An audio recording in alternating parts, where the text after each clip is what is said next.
Delhi NCR की गलियों में घूमते स्ट्रे डॉग्स का भविष्य खतरे में है। सुप्रीम कोर्ट के आदेश के बाद अब सभी स्ट्रे डॉग्स को शेल्टर होम भेजा जाएगा। यहाँ सबसे महत्वपूर्ण सवाल ये उठता है कि क्या हम अभी इसके लिए तैयार हैं? क्या 3 महीने के अंदर इतने सारे शेल्टर्स बनाना पॉसिबल हो पाएगा? क्योंकि दिल्ली में ही देखें तो 10 लाख के करीब स्ट्रे डॉग्स हैं।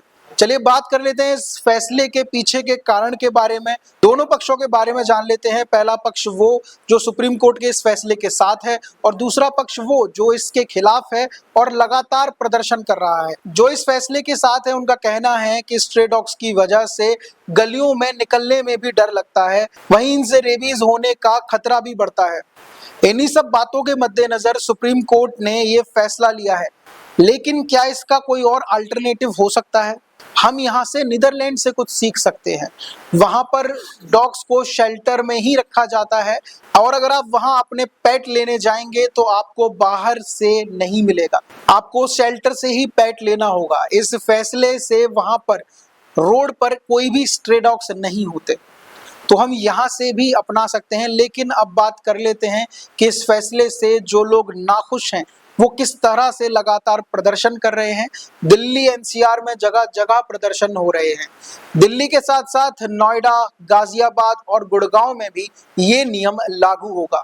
डॉग लवर्स का कहना है कि ये बेजुबान जानवर जो अपने लिए आवाज नहीं उठा सकते, हमें उनके लिए आवाज उठानी चाहिए। वहीं कुछ लोग कहते हैं कि हिंदू धर्म में कुत्ते को भैरव की सवारी माना जाता है, तो इसलिए भी इनकी सुरक्षा जरूरी है। वही कुछ लोगों का कहना है क्योंकि स्ट्रे डॉग्स रोड पर ही रहते हैं तो कई बार वो गंभीर हादसों का शिकार भी हो जाते हैं, तो अगर उन्हें शेल्टर मिलेगा तो ये कहीं ना कहीं उनकी सुरक्षा के लिए ही है। सुप्रीम कोर्ट ने इस पर बहुत ही सख्त निर्देश दिए हैं।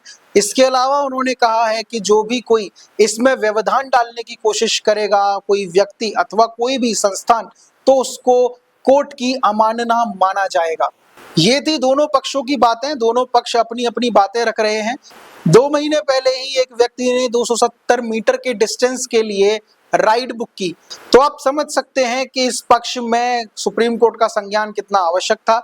लेकिन क्या ये सच में समाधान है? क्योंकि 3 महीने के अंदर इतनी बड़ी व्यवस्था करना, एक डॉग पर कुल दिन में होने वाला खर्चा 40 रुपया, और अगर वहीं दिल्ली के 10 लाख कुत्तों की बात करते हैं तो एक बहुत ही बड़ा अमाउंट जो है सरकार को इस पर खर्च करना होगा।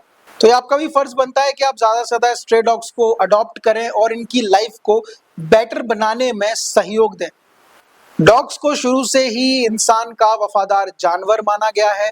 सबसे पुरानी सभ्यताओं में भी अगर आप देखेंगे तो डॉग को सबसे पहले इंसान ने अपना पालतू जानवर बनाया था।